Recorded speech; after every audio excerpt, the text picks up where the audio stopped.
রাত বাজে 11টা। বাইরে বৃষ্টি নামার আগে অদ্ভুত রকমের নীরবতা নেমে এসেছে। সুমন টেবিলে বসে অফিসের কাজ গোছাচ্ছিল। হঠাৎ ফোনটা বেজে উঠল। অজানা নাম্বার থেকে একটা কল। হ্যালো। ওপাশ থেকে একটা মিষ্টি মেয়েলি কণ্ঠ, কিন্তু ফিস ফিস করা স্বরে। আমাকে বাঁচান, ওরা আসছে। সুমন থমকে গেল। কে আপনি? কোথা থেকে বলছেন? ওরা জানে আমি কথা বলছি, প্লিজ। এক মুহূর্তের জন্য ঘরের বাতাস ভারী হয়ে উঠল।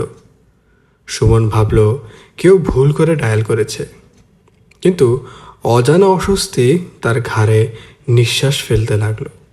3 মিনিট পর আবার সেই নাম্বার। ওরা আমার দরজার সামনে। আমি আপনাকে চিনি সুমন ভাই, আপনার অফিসের ফাইলটা ওদের দরকার। কি বলছেন? আপনি কাল যে ফাইলটা পড়েছিলেন সেটাতে নাম ছিল কাদের ভাই, মানিক আর জুয়েল। ওরা সব করেছে। সুমনের হাত কাঁপতে লাগলো। ও ফাইলটা খুলে দেখলো, হ্যাঁ ঠিক, এই 3 জনের নাম ছিল।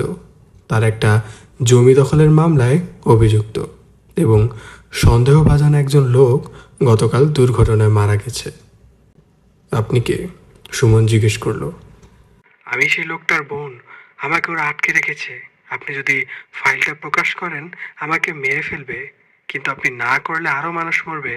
আপনি সিদ্ধান্ত নিন। এরপর ফোনটা আবার কেটে গেল। সুমন ঘরের জানালার দিকে তাকালো। কালো ছায়ার মতো কিছু একটা নড়ে উঠল। সে দ্রুত লাইট বন্ধ করে ফাইলগুলো গুছিয়ে ফেলল। জানালার কাছে কেউ যেন টোকা দিল। তারপর দরজায় ধীর ভারী পদক্ষেপ। সে দ্রুত টেবিলের নিচে রাখা গোপন ক্যামেরা অন করলো। ঠিক তখনই দরজার নিচে থেকে একটা চিরকুট এলো। আমি জানি, তুমি কি জানো সময় খুব কম, চুপ থাকলে তুমি থাকবা। সুমনের নিঃশ্বাস আটকে গেল। সে ফোন তুলে এক পরিচিত সাংবাদিক বন্ধুকে কল করলো। রেকর্ড অন রেখো, একটা ফাইল তোকে পাঠাচ্ছি।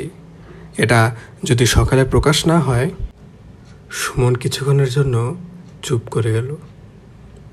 তারপর মৃদু কণ্ঠে বলল, আমি হয়তো আর থাকবো না। বাইরে বৃষ্টি পড়া শুরু করলো। ভোরে খবরের কাগজের শিরোনাম, জমি দখলের ভয়ঙ্কর চক্রফাঁস।